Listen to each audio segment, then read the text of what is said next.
Queremos sumar al análisis a Jorge Castañeda, ex canciller de México, colaborador de CNN. Jorge, ¿cómo estás? Estamos esperando entonces, como dice Marcelo Ebrard, pues una respuesta en las próximas horas de la Casa Blanca.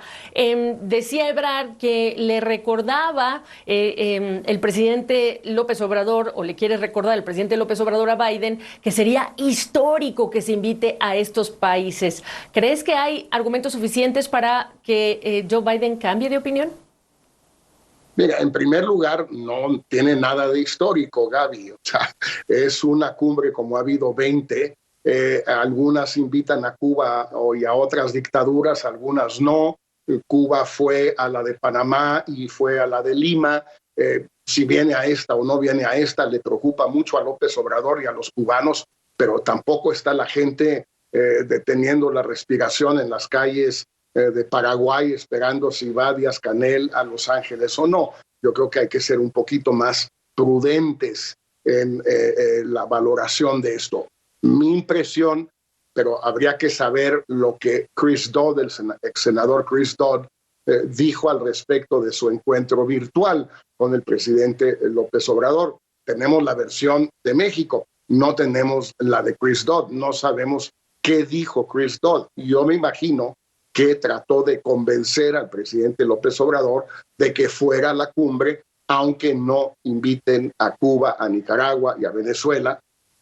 La buena voluntad del presidente Biden ya se ha demostrado al flexibilizar las sanciones contra Cuba y contra Venezuela en los últimos 2 o 3 días, pero que no puede invitarlos. Yo eso me imagino, pero como no sabemos, porque hasta ahora el senador Dodd no ha dado su versión de la conversación, pues es difícil saber.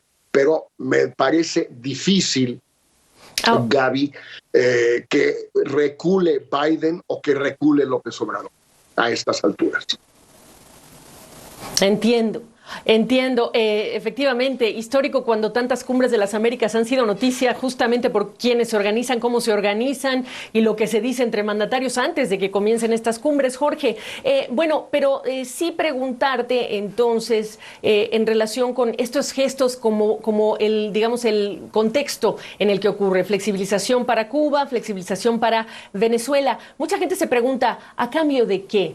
¿Quién está siendo el interlocutor, por ejemplo, de los presos políticos en Cuba o en Nicaragua o de otras cosas que no solamente se escuchen como peticiones del cuestionado presidente Nicolás Maduro, sino de aquella parte de la sociedad que no está representada por estos hombres?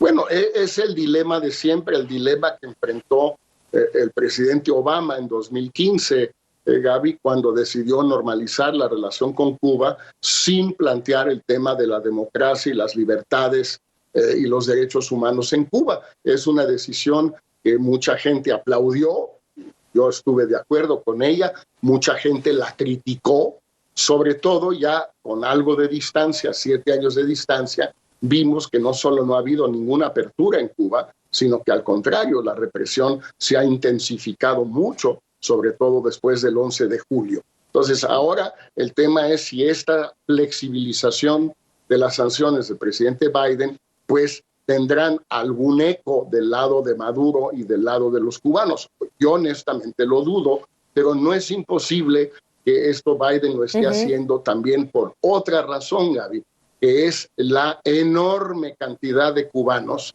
que están abandonando la isla vía Nicaragua para dirigirse a México y Estados Unidos. Y Biden está bastante desesperado con eso. Ahora, si el tema migratorio es el corazón de esta reunión, ¿de qué le serviría a Biden este simbolismo de traer a estos presidentes, a estos hombres, si es que aún así no están aceptando el regreso de quienes salen de ese país, de Cuba, por ejemplo? Bueno, yo creo que Estados Unidos, Biden y antes de él Obama, y en realidad desde Kennedy, Gaby, en 1960, principios de los años 60, ha tenido una relación, una comunicación directa con La Habana cuando la quiere tener.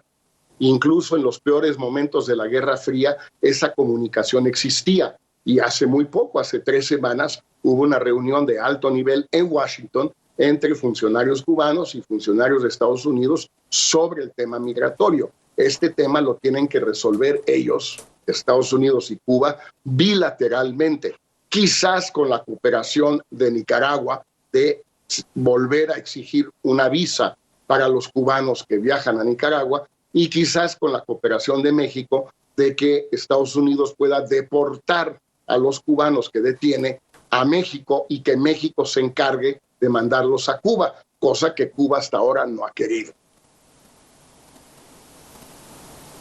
Exactamente. Bueno, pues Jorge, faltan algunas semanas y nosotros seguiremos hablando antes de ello, así que gracias por la oportunidad de tu perspectiva esta tarde.